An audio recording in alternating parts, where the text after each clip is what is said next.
and it is confirmed that he is in fact buried upside down, so he could be forever on top of Marilyn Monroe. Wow.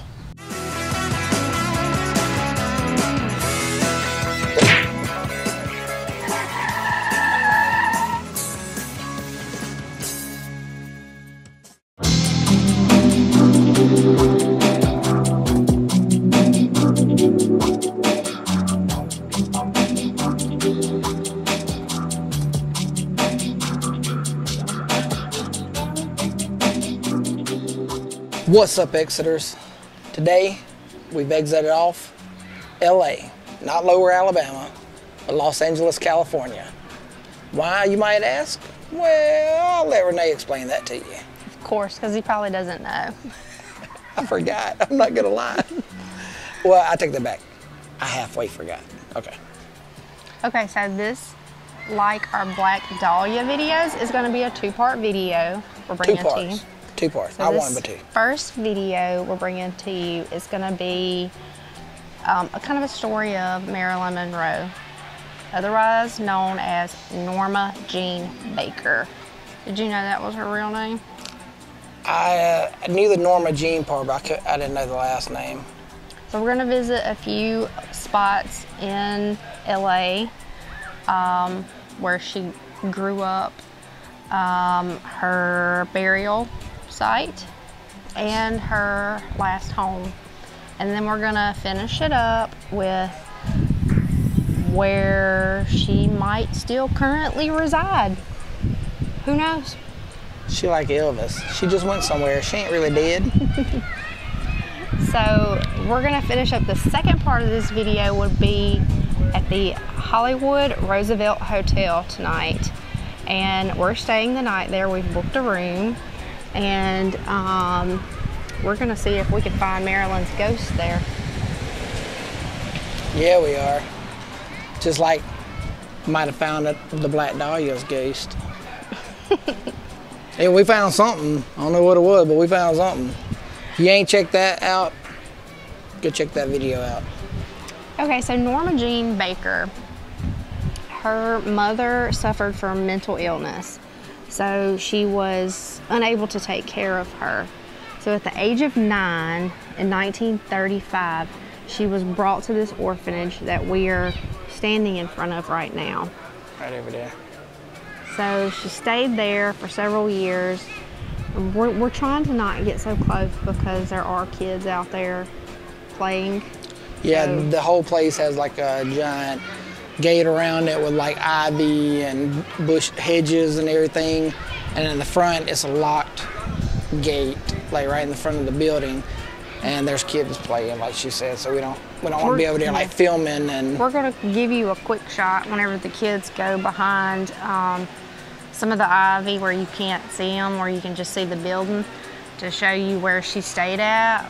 But so they say when Marilyn stayed here, she had a direct shot to what is behind us, the Paramount Studios tower. And so when she stayed at this orphanage, she would stare at this tower every day because she wanted to be an actress. She wanted to be in Hollywood. You know, like everybody does. Everybody wants the fame, the fortune, be a superstar. But I'm gonna pan around so it looks like we're still talking, and get a shot of, so right over my shoulder, right here, you can see the front of the orphanage with the flag flying. So that's where So her room was the second window. If I'm staring at the building, it's gonna be the second one over from the left. So it's gonna be right over here around this flagpole. That's where she grew up.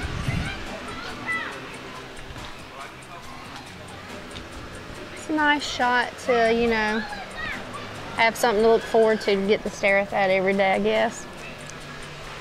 Yeah, big Paramount water tower. And it's really not that far. Like, it looks further in the camera, but it's really like a block and a half away from this place. So Okay, so another part of this story with Marilyn Monroe takes place here. This black and gray building behind me, which is attached to this brick building you guys see here. So back in the early days, this used to be a playhouse. And one of the guys that worked here, Sidney Chaplin, which you guys probably know his dad, Charlie Chaplin, famous actor from back in the early years, used to work here. So she would often come over here to this playhouse. Her and Sidney were dating, hang out, and it said that the actors and actresses who worked here would often, when the plays were over, would come out and perform here on the streets and for the kids at the orphanage. So if I pan around, you see this beautiful purple tree. So this is the street.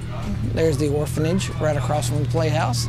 And they would, like I said, entertain the kids, give them a little show. And so the story goes. Let's find out where the story leads. All right, guys, so on August 4th, 1962, Marilyn Monroe's housekeeper woke up, saw a light still on in Marilyn's room around 3 a.m. She called her doctor that she had been seeing, a psychiatrist. They came over, looked through the window because Marilyn's door was locked, and found her unresponsive. So apparently she'd taken a lot of sleeping pills. She'd been having problems with the drugs and alcohol in the later years because she'd had a tough life. She'd been married multiple times, a lot of failed marriages. One in particular, Joe DiMaggio, and you know, there were reports that he had actually beat her, or not, well, I will say beat, I guess. She showed up with bruises one morning after the famous pose, you know, where she's in the white dress standing and the dress blows up. He did not like that one bit. So he's a super jealous guy. So the next day they reported she had bruises all over her from that. And it wasn't long after that that she filed for divorce from him. And you know, there's plenty of other conspiracies out there, you know, around Marilyn's death. Some people say that she didn't kill herself and it was in fact the Kennedys, because we've all heard that Marilyn was involved with the Kennedys, both brothers, Robert and JFK. You know, because you know, she sung the Happy Birthday Mr. President, and from what I've read, Robert didn't like that, and he called Marilyn up and was like, "Yo, I don't want to have nothing else to do with you." And then it was kind of like after that, that's when they found her. So here we are. This is the gate of her house, or her, well, I will say, and also with Marilyn, she jumped from home, not home to home, but places of residence, a lot of hotels. So she wanted to set up like roots for herself. This is her first home she actually purchased, that she died in at 36 years old. At 12305 5th Helena Street, Avenue, what were we? Drive? Something, one of those. I think it's Avenue, but not 100% sure. So there he is, just beyond these gates is where Marilyn Monroe took her last breath. Tragic. Pretty cool. Be interesting to live there, knowing that was her home, her one and only actual bought home that she died in. That'd be pretty cool. The resale value. Yeah. By the way, Marilyn Monroe died here. So next we're going to take you to the cemetery where Marilyn's buried.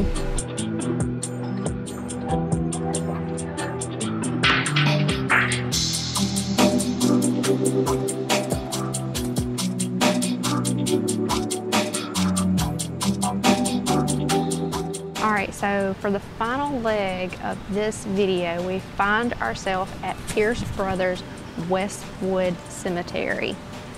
It's a very small cemetery, like squished in the middle of a bunch of buildings. Yeah, pretty much downtown LA. Yep, you can see, and this is literally the length of it. Like there's the wall over there. The camera picks it up.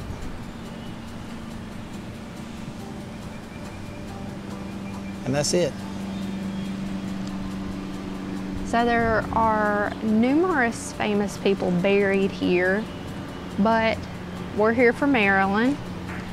So she's in fact not buried in this ground. She's in one of these over here. And one of the crypt vault things. Can't ever remember what these are called. I know that not a mausoleum, but I see another famous person buried right next to her. Who is this right here? Mr. Hugh M. Hefner, buried right next to the lovely Ms. Marilyn Monroe. Okay, so I don't know how true this is, but you'll notice, because the one video I watched, Hugh Hefner's stone was not this color. Like this, yeah, that looks fairly new. But Marilyn's was the only one that was this color. Everybody else's was this color right here. So the video that I watched said that, okay, so when people typically come to see her, they kiss the stone. They give her a kiss. So what that video said was that the discoloration came from where they were washing the lipstick away and it stained the stone. That's why hers is like a pink color and the rest. I don't know how true that is, but it is kind of weird that hers and now his is only that color. Yeah. But what, you got a white one over here. Like, I mean, maybe it was that particular stone color they bought, I don't know. And another thing, so this guy right here, above her, Richard F. Poncher, is a pervy McPerverson. The reason I say that is because this man purchased this particular spot, and it is confirmed that he is in fact buried upside down, so he could be forever on top of Marilyn Monroe. Wow. Yep.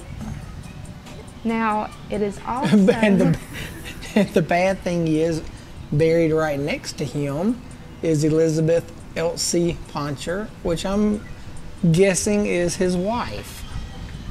Okay, so another thing that I saw on a video, and this was years ago, this was actually before Hugh Hefner died. Hugh Hefner had purchased this particular spot, but obviously he wasn't in it at the time. He was in talks with this man's wife because he wanted to be on top of Marilyn, and she was going to sell it to him. I don't know what happened to that, but that would be something like, you know, like your husband save up all this money, you know, to buy the crypt on top of Marilyn Monroe. Like, I'm hoarding all my money I want to be that man. And then, like, he dies and he gets put there, and then your wife's like, screw that, I'm taking all this money from Hugh Hefner and selling your little plot and taking you out. I guess it didn't happen. But it's funny that she ended up on top of Hugh Hefner, and the husband, Freddie, ended up on top of Marilyn Monroe. All right, guys, so that wraps it up for day one of the Marilyn Monroe extravaganza. I don't know if that's the right word, but it's the word that popped into my mind. So figure I'd go with it. But that wraps it up here at the cemetery where she was buried. So stay tuned for day two of the Marilyn Monroe extravaganza. Let's say night two. Or yeah, night two. Where we will be staying tonight at the Roosevelt to see if we can, you know, find or meet her spirit, since they say she still haunts. She has a suite. It's a suite, isn't it? Yeah. They have a suite named after her because she lived at the Roosevelt for, I don't know if it was years or months, but she lived there for a very long time. Supposedly there is a haunted mirror that if you look in, you can see her in the mirror. And I have read conflicting stories on if the original mirror is still there. I've read that it's actually been broken and that's not the original mirror. Well, we're gonna find out one way or the other, but so obviously we won't be staying in the suite named after her because it's like $1,000 a night, and we a little on the cheap side. You better be glad we just forked it out for the hotel in general. So anyway, all right, so hope you guys enjoy this video. Stay tuned and we'll see you tonight, night 2. Later.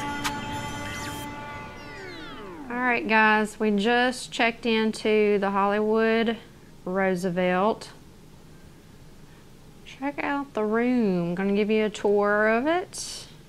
So we got upgraded for some reason. I don't know why. Cause your boy got the hookup. You ain't got no hookup.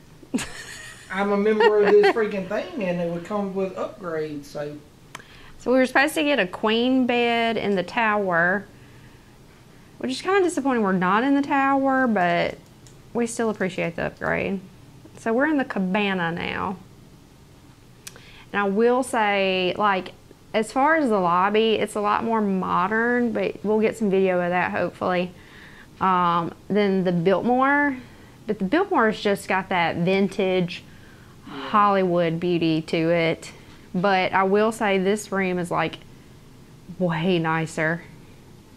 Like you got your little table. come with some stuff you can purchase. Got you a menu in case you wanna look at this. What? Some cords in case you forget your cords. Some playing cards. And then you come over here and you got your little bar set up in case you want to get you a little drink. What is this? Is this mixers? That's cups. Gummy bears, Kit Kats, M&Ms, alcohol. Treat yourself, and it's got the menu here. And you got a big mirror. You come over here is a bathroom, which is way nicer than that little bitty tub situation they had going on at the Biltmore. There's a makeup mirror in the corner.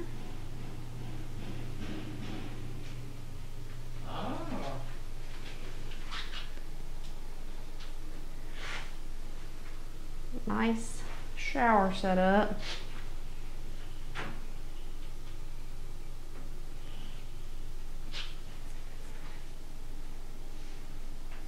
So check this out. Hit this switch on the wall. Little nighttime light action. And you can adjust the brightness. I feel like this bed's gonna vibrate. Like we're gonna discover that it vibrates. And you can turn these on with it, and this little one you can adjust for the thing. Check this out. Look how low this bed is though. Like it's like not even to my knees. We got you some flip-flops. What else is that? We got a robe. Probably gonna have 2 robes. A hat. And some slippers. Well, this is nice. This is real nice. Now, why are you gonna put 2 of these, but only 1 set of slippers and one robe? Somebody's losing out. Maybe they want the other person to be naked with that lover's kit over there. And they give you a bag to put your dirty clothes in. And like the parking situation too, like I was not expecting, like, cause this area in the back, see if we can see it from this room. No, we can just see a street. But I think right through those that vine area, so the parking lot was like full, so I had to roll down the window and be like, where we park, and the guy was like, oh, it's in here. We just put this up just to keep our parking lot for guests. And then we rolled up in there expecting to park ourselves, and they were like, no, we got it. I've never, you know, I felt bougie. Feel real bougie right now. Because, you know, they don't particularly do that at the Holiday Inn.